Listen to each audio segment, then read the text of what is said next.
Hello, hello, hello, everyone. It's Mary Cronert here from the Living Room Community Art Studio. Thanks for being here and welcome back. We took a week off, or I took a week off last week. So thanks for everyone who letting me do that. And hello, Nye, welcome. Thanks for joining. Yeah, it's been a really interesting time, but it's good to be back. And I'm especially happy to be back today with our guest, Warren Edwards, who I met well, not many years ago. Basically, I first met Warren when we were founding the Living Room Project. Okay. And just to let folks know, he might be a little late to this interview today because he's actually out there helping a community member. And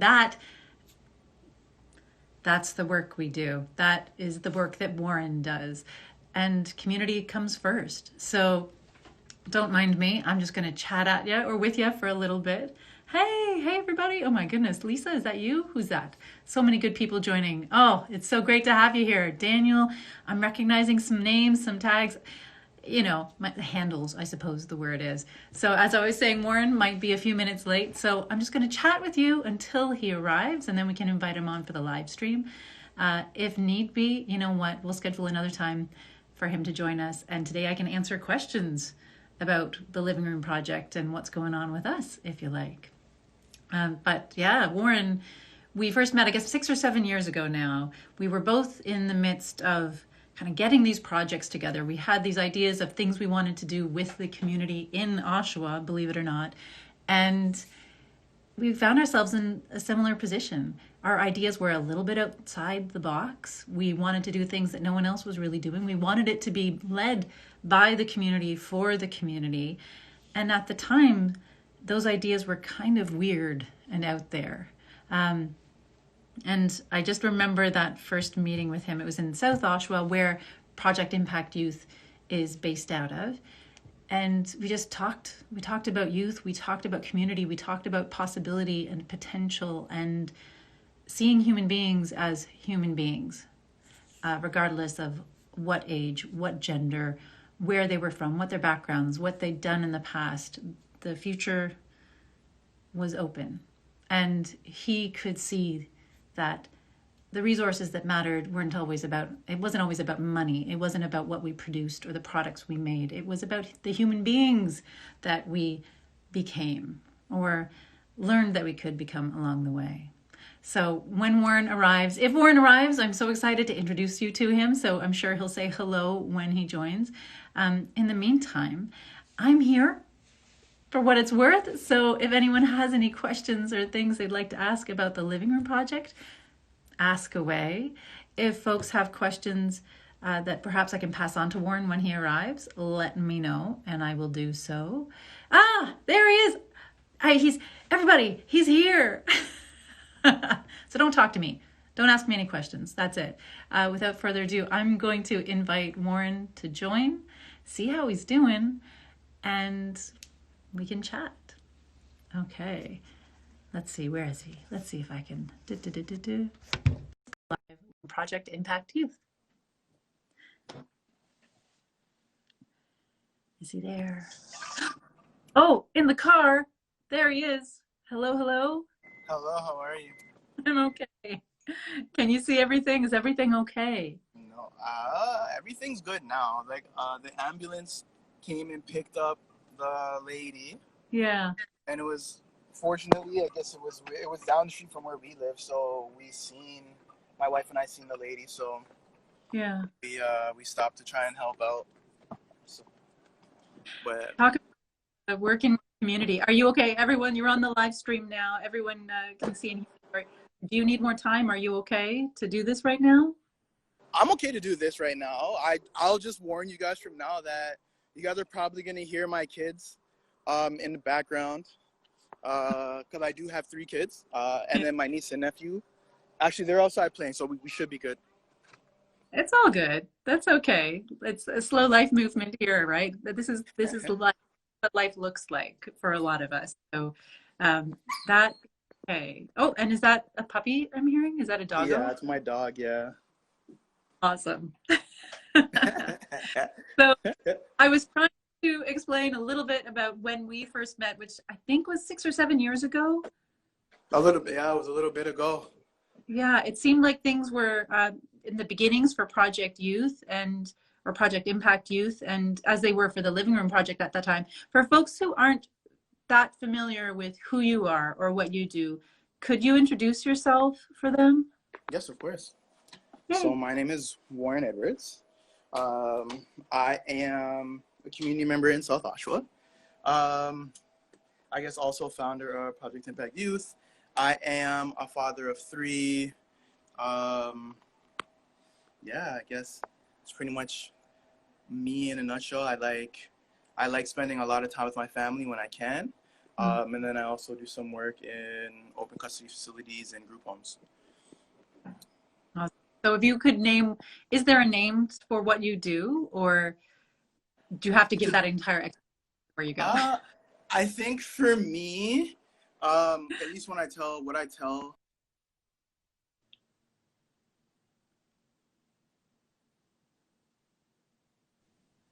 Oh, is Warren freezing up a little bit there? Hello, folks who are just joining.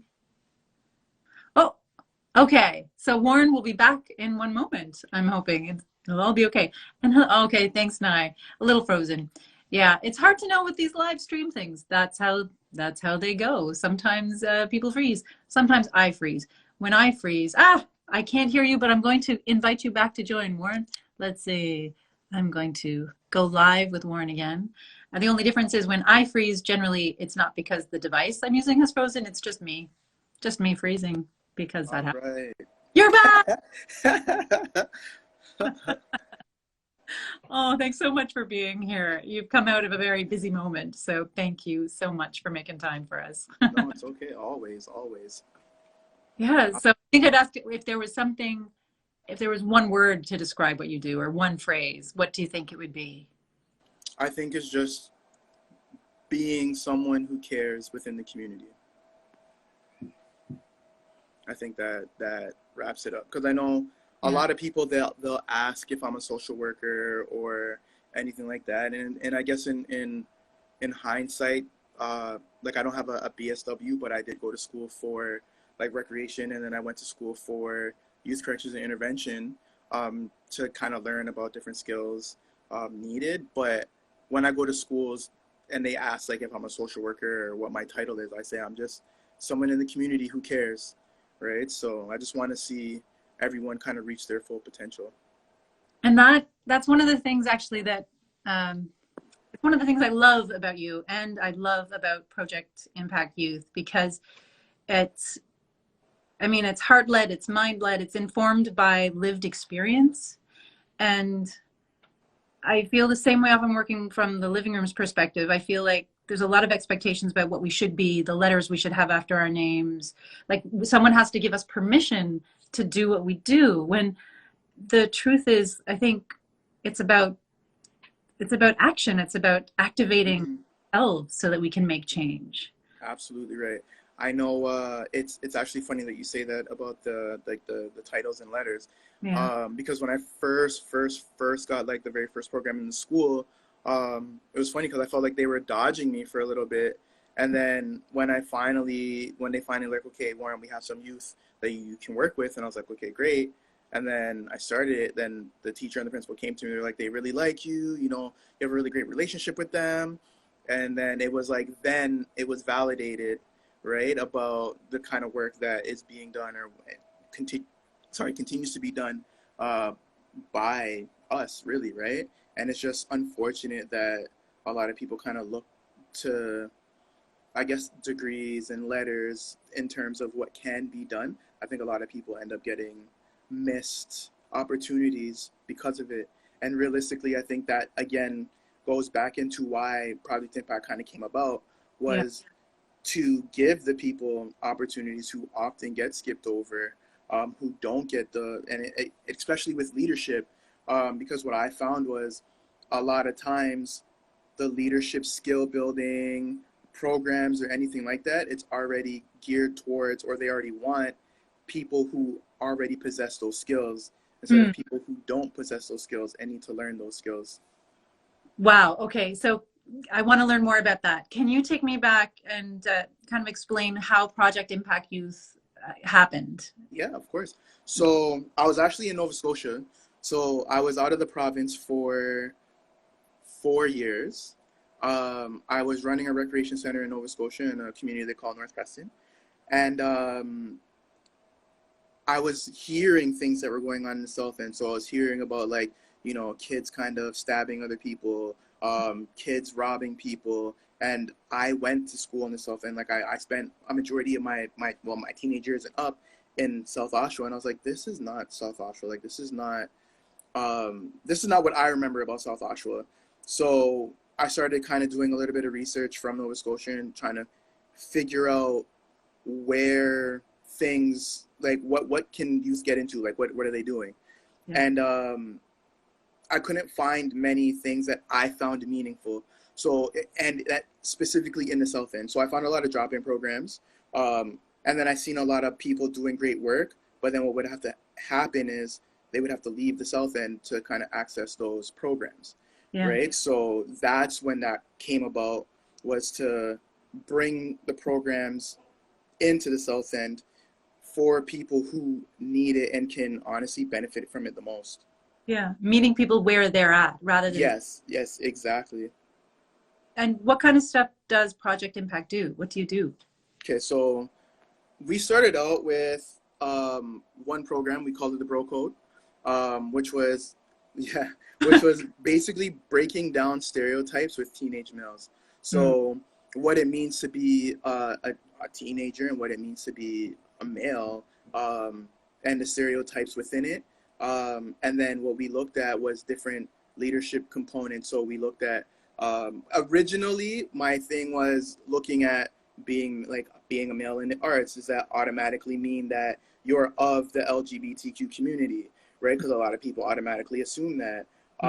It was about education, where they see themselves in the future. It was about basically what does teenage male, I guess, male attitude or persona look like? Because a lot of people, especially in their teenage years, feel like they need to be like the head honcho and be emotionless, right? Yeah. So that was, I guess, the original thought of the actual program. Some of it we touched on.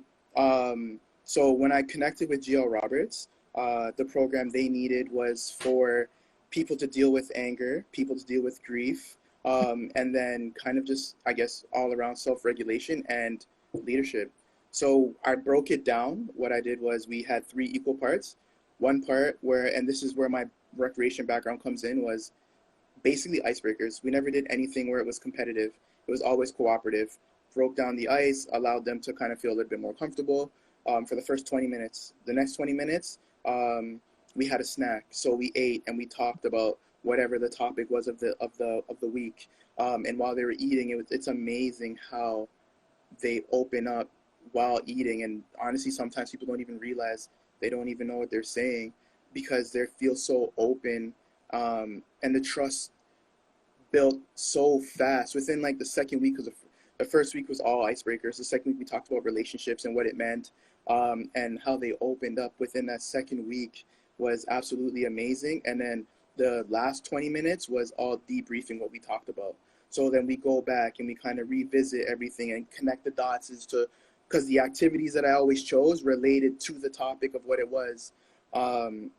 So, and I just take simple games and kind of give meaning to them, right? So one game that I do is, I call it the maze game. Yeah. We put tape on the floor, you put boxes on the ground, they have to try and find their way through. I have basically the key to get out the maze in my hand, and they have to guess. If they guess wrong, they got to step out, and then they have to try again, but they're not allowed to talk to each other, so they have to try and help each other work through it, and everyone has to get through. And how I related that was to, in life, you don't know what's going to happen tomorrow, right? Yeah. And sometimes you do have to take a step back, think about it, and then move forward. And then the second piece of, because I always did 2 rounds, the second piece of it was you're allowed to communicate, you're allowed to talk, you're allowed to help out, and how much easier it usually is when you're allowed to have that communication piece to help the rest of the group get through, right? So, and that's just kind of like one piece of the kind of things that we would talk about. Yeah.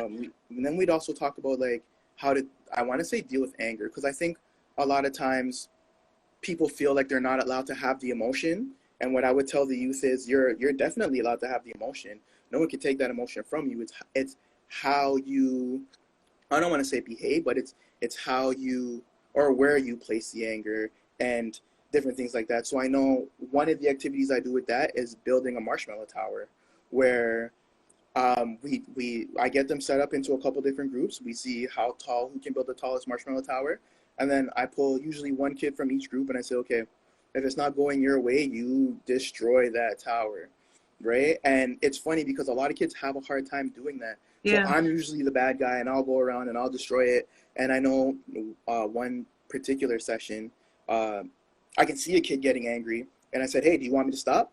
And he never answered. And then I kept wrecking it, and then finally he was just like, "What the f, Warren?" And I said, "Look, like that's perfect." But and then I kind of go through what kind of things could happen. I even asked you myself, "Do you want me to stop?" You never said Mm. anything, right? It's like just kind of showing and reiterating and telling, like, and giving the tools that are needed, and then recognizing. So like talking about like how you felt, what people can see, how you feel when that stuff is happening, right? Yeah. So that one was really a really great program. We did that with that year. We did it with grade 9s to 12s, Yeah. and then I kind of go around and do that at different schools. My wife ran a program for young females, which was called Let's Get Active, which is also a leadership component. But when I was, again, like, some of the stats, they say that when young girls get into the age like around 13 is when they usually stop kind of being active and whatnot. I just wanted to have fun with it. So it was different things where she took them on a hike. She took them to a gym where they do cheerleading to introduce them to different things. She took them laser tagging, just different ways of having fun, and then Yeah. also building on leadership components. So I know one within that program was um, two two girls got into an argument, and she said, "You know what? You guys are gonna solve it. I'm gonna lock you guys inside this kitchen. You guys are gonna make us a snack, and you guys are gonna work together. Here are the ingredients, and then come out when you guys have sorted it out." And she said they made the snack. It was perfectly fine. They talked about what it was, where their differences was, and they debriefed it after with my wife, right? So those are two programs, and then we ran. I call it the leadership group. I don't really have a name for this one. I don't really I didn't have anything creative at that point in time, so it's called the leadership group, which was a group of basically 10 to 15 youth. And what I wanted to do is I had this idea of having people who grew up in South Oshawa talking to the current youth of South Oshawa to talk about their experiences and what they went through, and where they're at now. So I was fortunate enough to do it last year. We had a group of 12 kids participate, and they meet every other week. They help reach out to the speakers. They help organize the event. They help reach out to either organizations or businesses, and kind of like build on their skills that way. Yeah. And being involved in event planning, really. And for that, they get their volunteer hours. And then we put on an event. So last year we had two people from South Oshawa, who one turned into an actor and now has his own business with in terms of taxing, like taxes and accounting. And then I had somebody else come in who grew up in South Oshawa, who now owns her own hair salon, Yeah. right? So and I specifically chose people that weren't involved in sports, because I find that a lot of times people kind of look at that as the only way out. Um, do you know what I mean? So I wanted people to see that there's other things out there that people could get into. And guess what? These two people that spoke that year, they were Yeah. right here. They sat in the same chairs maybe that you guys sit in high school. Well, I got one from Primo and one from GL, right? Just to hit both schools in the South End. So I Yeah. mean, but the same thing, right? Like, they went to each of those schools. They lived in the South End. So some of the struggles they may relate to, right? So, and It's such an then we were, important pardon? it's such an important thing that representation is so in it comes in so many different ways, and that lived experience piece, someone can see themselves in that other person, to know Yes. something different is possible, something I haven't thought about is possible. It's amazing. I also um, love yeah. too, because there's a, like, I hear you talking about the programs, uh, and I love that you highlighted too that sports isn't always the answer, because I think so much funding goes into sports. The idea, if we just keep people, and I know I'm simplifying something here, and I'm not like, I'm not a sports person at all.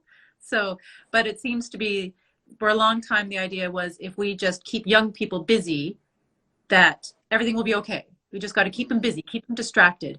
But it's not okay. Like, what we need to do is what you're doing, which is communicating, creating space for people to learn about who they are, to talk about difficult things that maybe for a long time people have avoided talking about with youth, to trust that youth have, like, youth, uh, they know, they know what's going on. Like, Hmm. if we just listen to them, what if we just talk, be with them? You know, how much can we discover about one another during that time, right? Yes. And I think that's really it. Um, they just want to be heard, really, and that's what I find. So, and I'll jump a little bit. So, relating to like what's going on now with COVID and whatnot, with Yeah. the relationships that I've built with the youth. I mean, I can't run any programs right now because obviously the things that are going on right now, but I had youth reaching out to me. So I had a youth reaching out to me to make sure that myself and my family were okay. Right. Mm. And I just found that like absolutely amazing because I reach out to different people to make sure that they're okay and they're doing well. And, and to have the youth reach out, like I would have never thought that, like the youth would be reaching out, or even like the parents, if I seen a parent when I was at Walmart shopping and they were like, "Are you guys coming back?"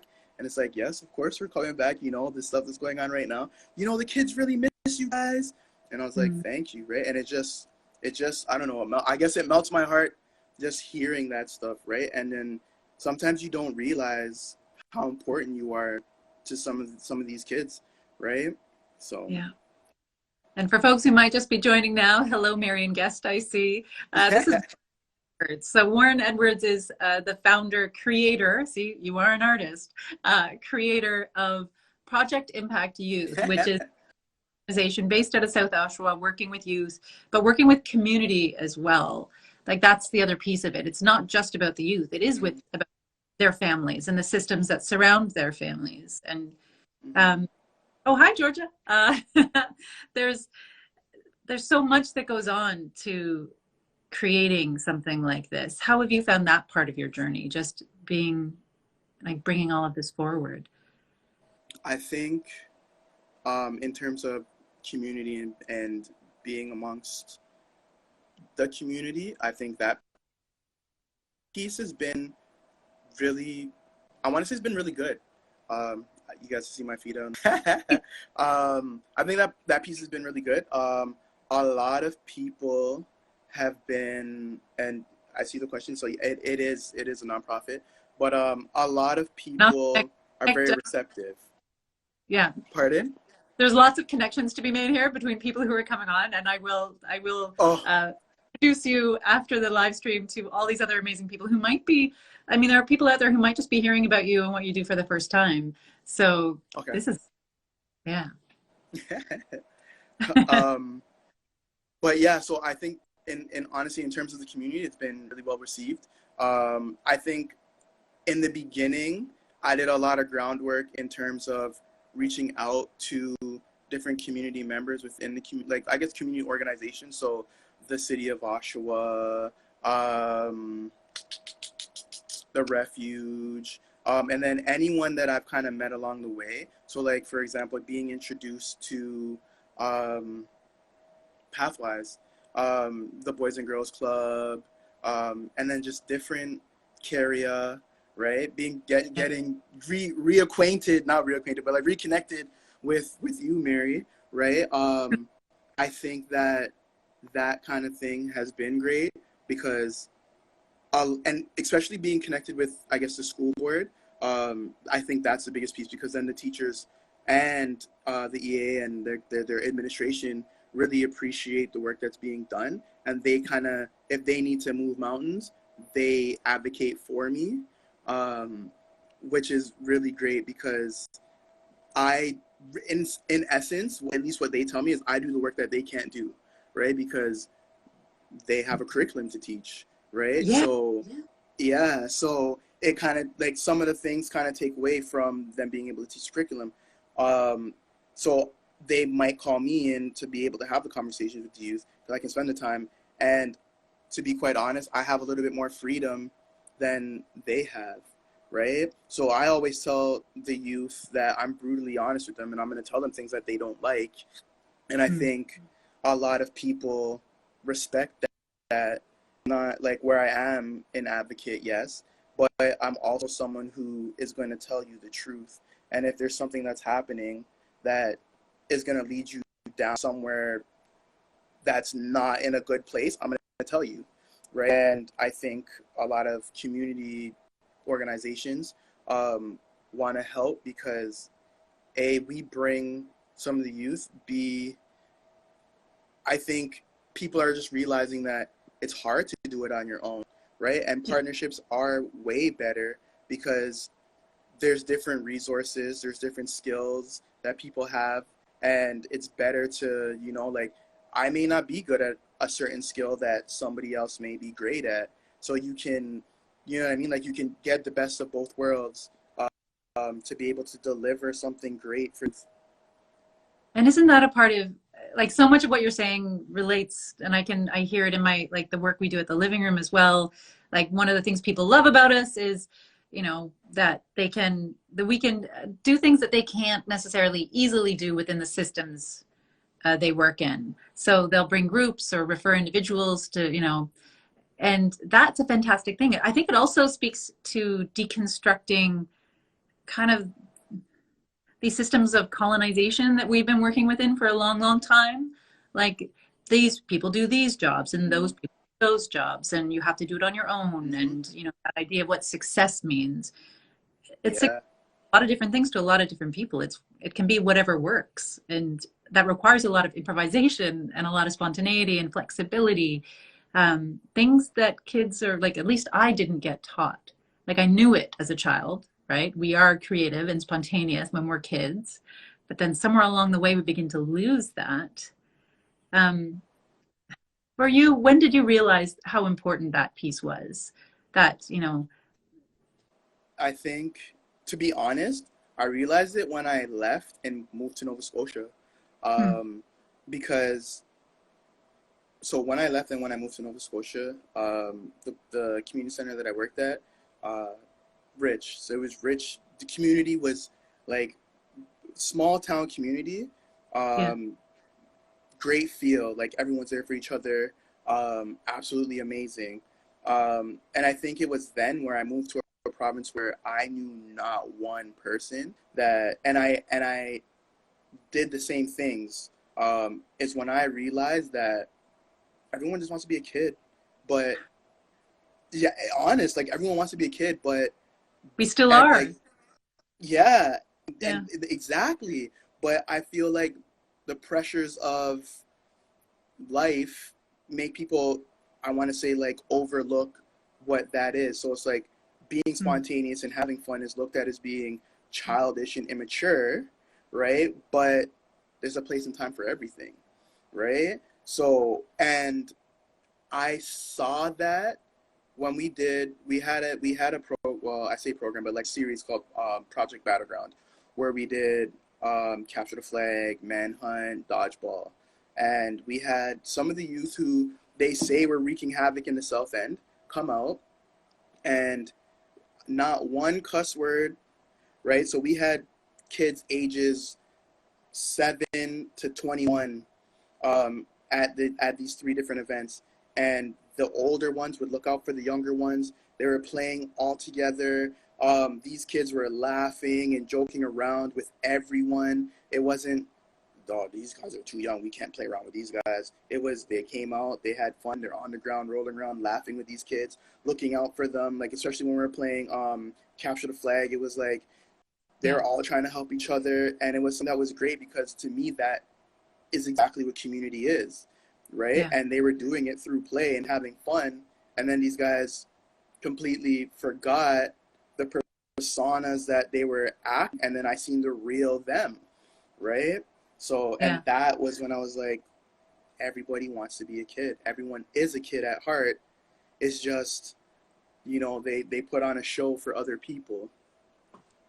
So that's an interesting thing. And maybe it's not just about the show that we put on, but maybe I'm curious about this because we hear that in the living room too. Someone will say, they'll come in and they'll see someone else at the studio that uh, has, I guess, stirred up a lot of trouble in another area or something. And Mm-hmm. they, there's a sense of, I've never seen them act this way before. And what they really mean is be a human being at ease, feeling safe, laughing, enjoying themselves, chatting with other people.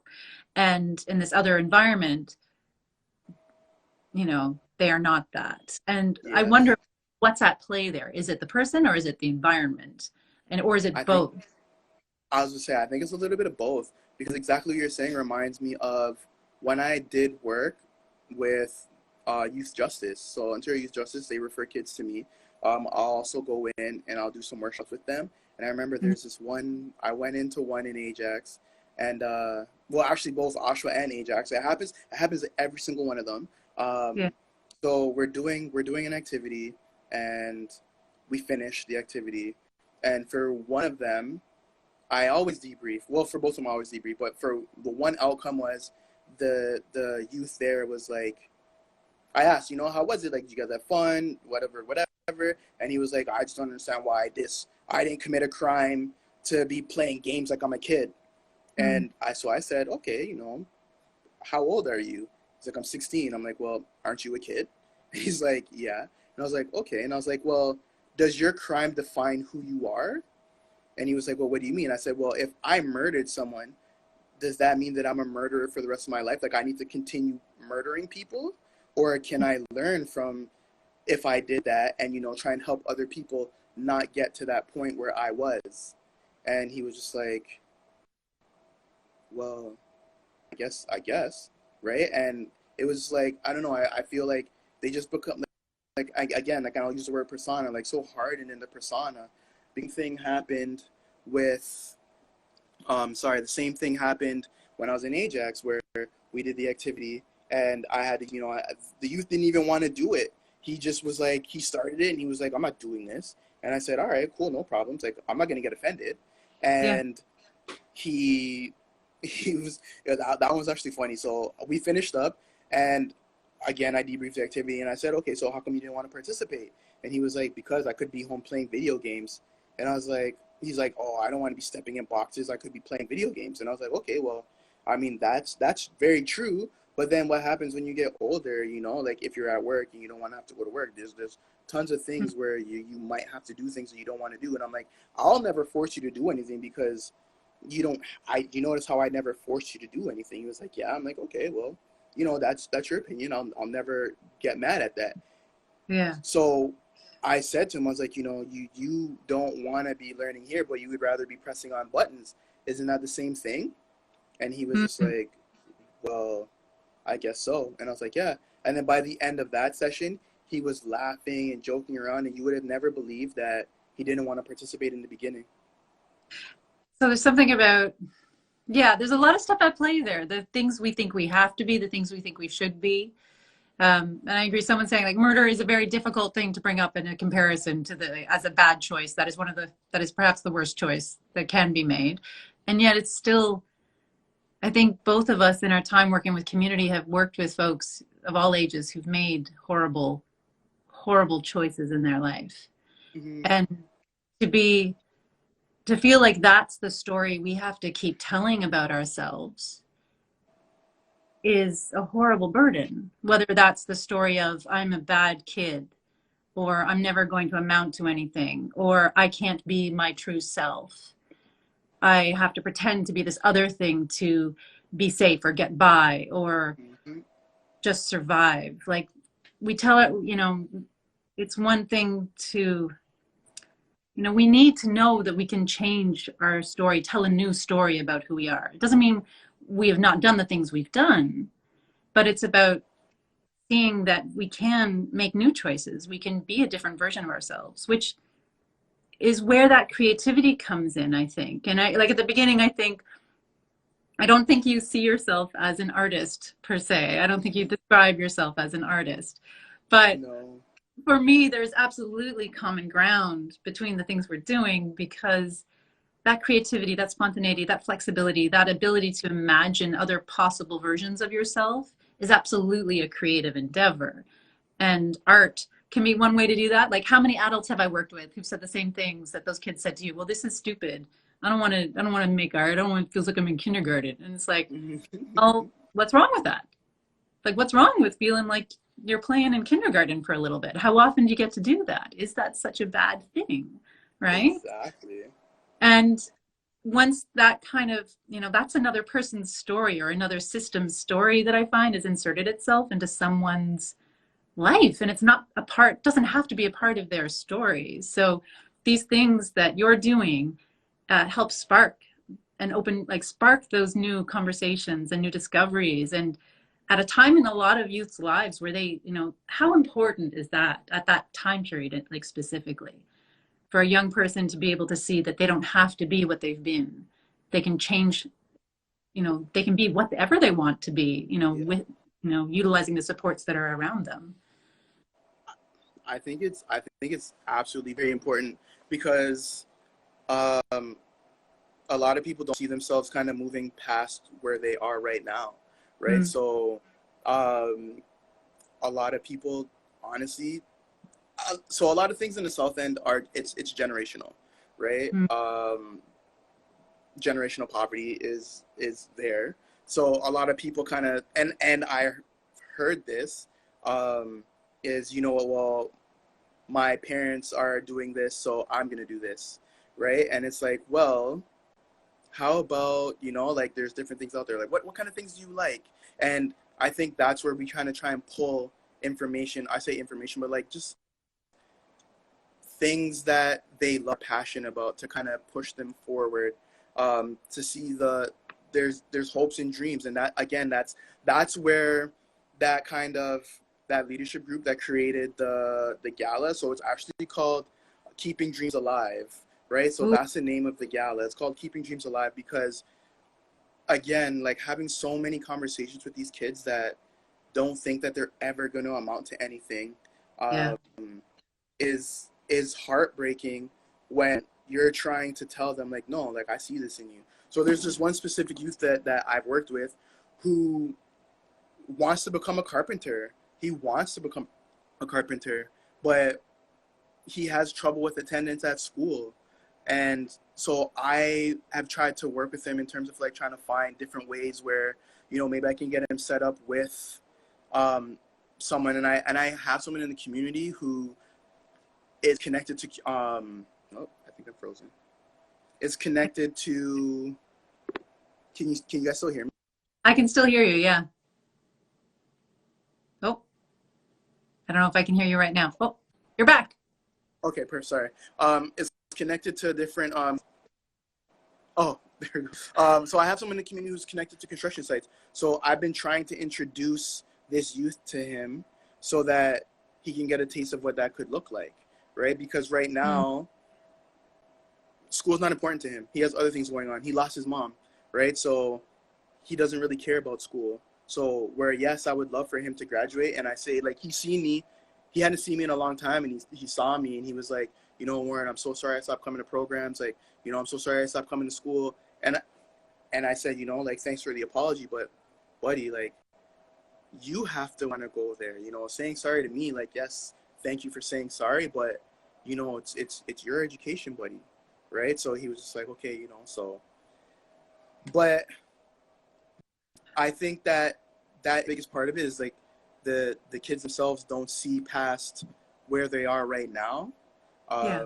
so they don't think that they can get to where realistically we see them. Or we hope them. Like, I mean, it's a strange thing. And I try to remember when I was a kid, I don't know if I could see beyond anything, that was Yeah. right in front of us. So it's not an unusual thing, that piece. No. It's about what options. you? What do you see to remind you that there's possibility so that it's Yeah, there when there was a question exactly. that came up earlier from someone about um, like when you're working with youth, one of the things that can be really interesting but also really challenging is are those systems that are around the youth, like so like families and parents and siblings. Do you find that you're able to connect with, with parents and siblings and like the kind of groups around the youth you're working with? Or is there any kind of overlap or intersection between them? So in terms of like if I offer something for the families and whatnot, Yeah. I don't per se.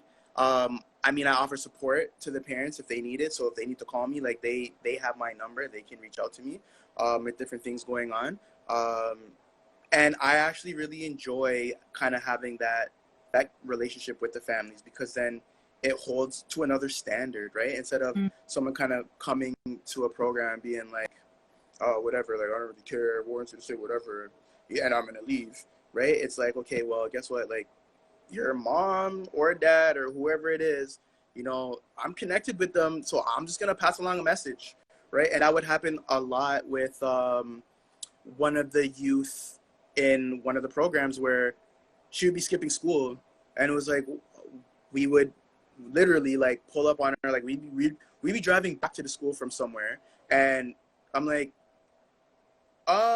why are you not in school? And it was like, I'm calling your mom right now. No.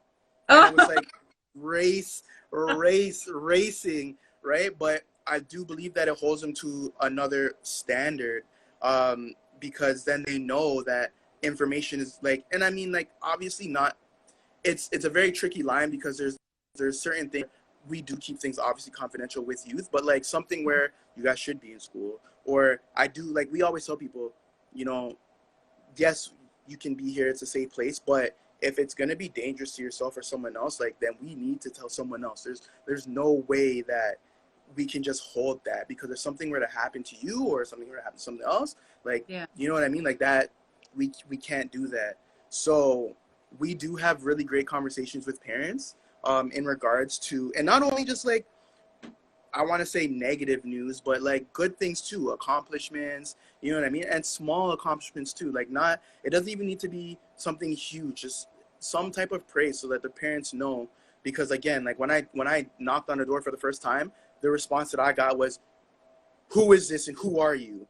Yeah. Right? And it's, oh, okay, but I don't know who's going to the homes, right? I don't know who's there, who's knocking on the door. So It's a, having a it's relationship with the parents are great. Yeah, it's an interesting piece of community work, especially when you're not working within a formal kind of system, right? Every like what community is a network of connections, and depending like Mm-hmm. how strong are those connections, how healthy are those connections, why are those connections there? There's so many questions, and it's impossible to have all the answers to them, to know everything. But just that, again, that presence, the knowing that you're there and that people can get to know who you are, there's another kind of accountability that comes out. It reminds me of kids coming to the studio during lunch hour. And I'm looking at the clock and I'm like, I know their lunch hour is soon. So I become kind of like a little bit, I put on my Maggie hat and I'm like, oh, don't you have to be back in school in a few minutes? And it's not my job. I could go through the rest of the day without saying that. And you know what? At the end of the day, it's, that kid's choice, that person's choice Mm-hmm. with whatever they want to do with their life. But I think there's an important thing to know that there are people who care about the decisions Yes. that, and Yes. know that, you know, they're worth doing the hard work for, and they're worth it. They may not Yes. skip off for the rest of the afternoon and just leave the studio so I'm not there kind of a little bit.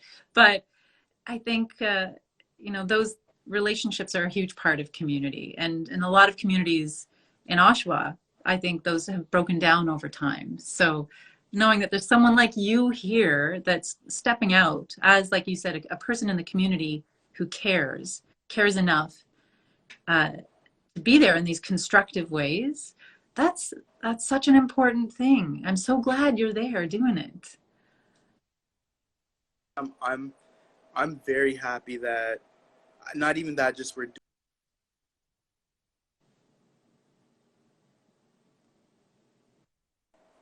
it's like people, especially the ones who are connected with us, every time they're either myself or my wife, they're running us down to say hi and like, is that Warren?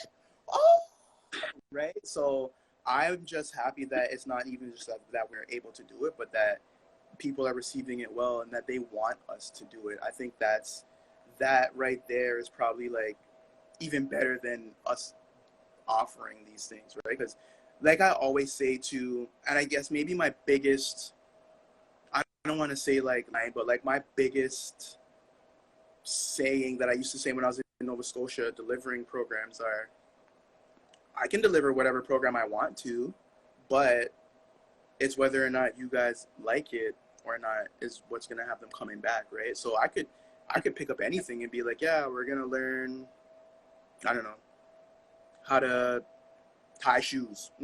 Like, you know what I mean? Like, just like literally, like I can pick anything, but Yeah.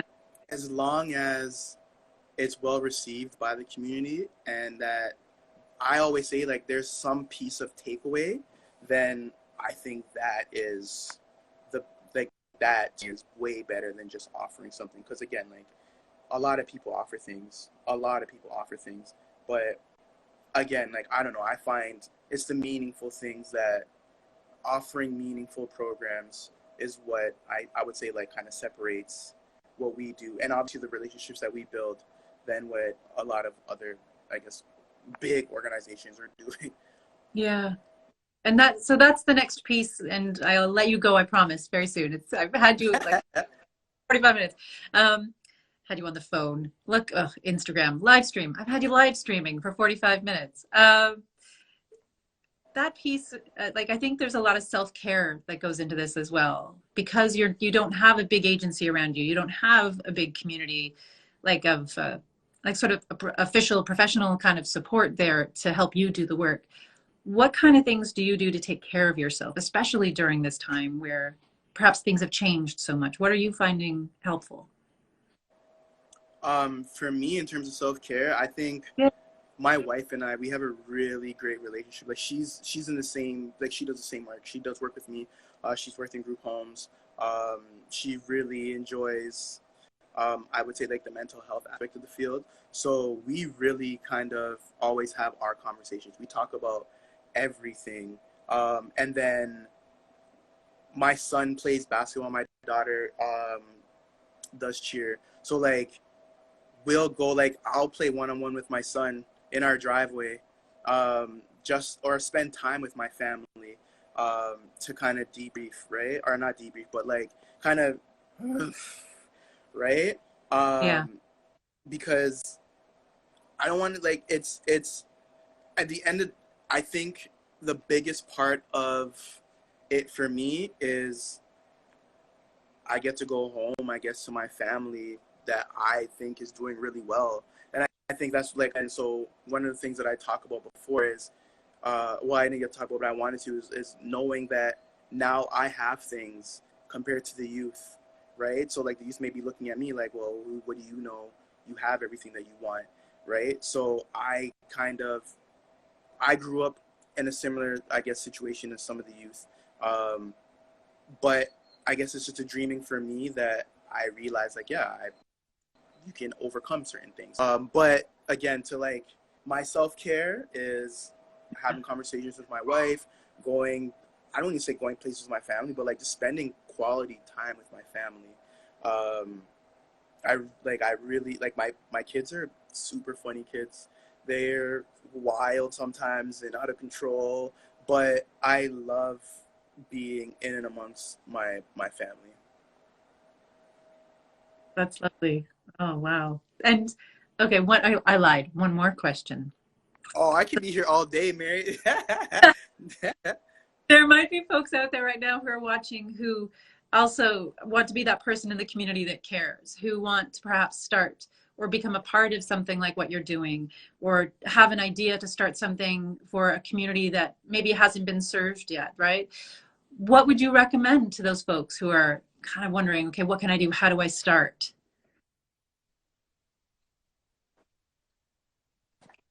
Was I freezing there? So I mean, pardon, Can you hear me? pardon. Can you hear me? I can now, yeah. Okay. So you hear my question? Uh, Oh wow. I think It's, I heard the tail end I, of it. It's like if someone wanted to start. if someone was hoping, if, sitting there maybe wondering and wanting to start their own program or to become a part of supporting, like perhaps to come and join you or to help what you do, or looking to make a difference in their community in some kind of meaningful way, what would you recommend? How, how should they start? To start, honestly, um, I would say just as long as you're being genuine about what it is that you want to do, that I guess it would be the first thing is be genuine in what it is that you want to do. The second thing is just realize that you're going to need a lot of patience because how you want things to go doesn't always necessarily mean it's the way it's going to go. And then the third thing that I would say is definitely connect with, like if you can do a little bit of research in terms of like what community organizations are within the community and just have quick conversations to see if there's if you need so you can access space to use to deliver programs. And then I lied, I said three, but the other piece would just be like um, having a rough idea, even if it's just like written down, doesn't have to be like typed up in stone, of what it is that you would like to deliver and what it is that you would like to see the participants get out of it, right? And I think then, because I'm not gonna lie, every time I go somewhere and deliver a program, it's never the same. It's Hmm. sometimes like the content may be the same, but it always gets tweaked because everybody's different. Different areas are doing different things. So like in the South End, they're looking for one specific thing, right? So like when I'm in the schools here, it's about like I don't want to say like behavior, but it's like talking to these guys, like more like being honestly like a positive role model and talking and sorting out a lot of different issues that are being had within the community and just building what I would say is community leaders. When I go to different schools in Ajax, it's more about like breaking down again with like the teenage kind of stereotypes, right? So it's like breaking that down and getting really into like the nitty gritty of that stuff, Hmm. because in different demographics there's different needs. So just being, again, like we talked about before, being flexible with how Yeah. you're going to deliver your message, right? So the message that you want to deliver can stay the same, but how you get there is going to change over time or where you go. Yeah, and I don't know if you're it's the same for you, but I think that idea of what we want is always an interesting question because inevitably, even if there's something I want or hope for, I learn more from the people that I'm working with than I'm sure they ever learn from me. That is the piece that makes this work so exciting, that Yeah. I'm always growing, and that's exciting. It's one of the reasons. Why would anyone want to stop that? That's exciting. Right, it's honestly very like very exciting, very exciting. I The one thing I will say is I don't know Yeah. what to expect every day, and I love it, and I love it. Yeah. Yeah, I hear you. I hear you. Well, thank you so very much for joining us and taking time to chat.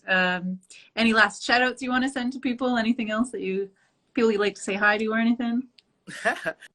Honestly, I just want to say hi to all the youth that we've worked with. I miss all of you guys. Not being able to connect with you guys in person hurts, but we will get there very soon. And for the people that I didn't get haven't met yet, hello, thank you for listening.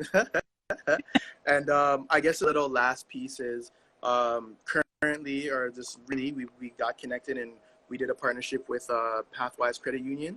So we're being able to offer financial literacy to 50 youth. And then we're also working on, yeah. So what we're, so 50 youth. And then what they're going to do is they're going to actually give them each youth $25 to be able to learn how to save and grow that money. So hopefully it grows. And then working a leadership program with like, they're going to come through our leadership program. And then at the end, they get to meet their top executives for kind of like a meet and greet. So that's something that we have on the way.